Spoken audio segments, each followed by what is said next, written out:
যারা পাইলস জনিত সমস্যায় ভুগতেছেন, যেটা কাউকে দেখাইতেও পারেন না, কারো কাছে বলতেও পারেন না, কিন্তু নিজে অনেক কষ্ট অনুভব করেন, এই পাইলস, অর্শ, গ্যাস, এই সমস্ত সমস্যার সমাধান আমি ব্যক্তিগতভাবে আমার কাছের মানুষ থেকে পেয়েছি। এই গাছটি দ্বারা অনেক টাকা পয়সা খুয়েছি, আপনার ঔষধ, বড়ি, তারপর ফহির কবিরাজ, তুই নাই কিছু, তারপরে অপারেশনের দিকেও অনেকে গিয়েছেন, সাকসেস হননি।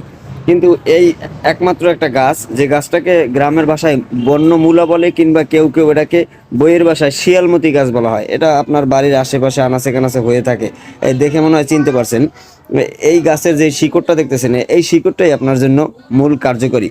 এটা হচ্ছে ইসলাম আপনার এই গাছপালা তরুলতা এগুলা দিয়ে সাপোর্ট করে আপনাদেরকে, এটা প্রমাণিত। যাই হোক, সব কিছু মিলিয়ে এই গাছের যে 5টা শিকড়, এই 5টা শিকড়ের সাথে আপনার 10-12টা ডালিম পাতা, এগুলো মিক্স করে বাটবেন, প্রতিদিন সকালবেলা ফজরের নামাজের পরে আপনি সেবন করবেন।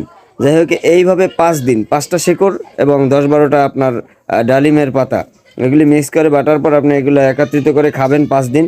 5 দিন খাওয়ার পরে আপনাকে অফ যাইতে হবে। এইভাবে যদি আল্লাহ তাআলা আপনার মুখের দিকে তাকায়, আপনি যদি সুস্থ হয়ে যান, তাহলে তার প্রয়োজন নেই। আর যদি মনে করেন যে না, এখনও সুস্থ হয়নি, তাহলে আপনি ঠিক 25 দিন পরে আবার 5 দিন খেতে পারবেন। এই নিয়মের বাইরে যদি খান, তাইলে হয়তো বা কাজে আসবে না। আর এটা কারো মন গড়া কিংবা ব্যক্তিগত নিয়ম না, এটা ইসলাম সাপোর্ট করে। ওই ইসলামী নিয়ম অনুযায়ী যদি আপনি এইভাবে খেতে পারেন, ইনশাআল্লাহ আপনি আপনার এই এত বড় একটা সমস্যা থেকে মুক্তি পেয়ে যাবেন, আমি আশা করি। যাই হোক, আমি প্রমাণিত, সেজন্য আমি উপকৃত হয়েছি। আমার এই উপকারের পর অন্য কেউ আবার উপকৃত হোক, এটার জন্য আমার এই ভিডিওটি করা। সবাই ভালো থাকবেন, সুস্থ থাকবেন। আসসালামু আলাইকুম।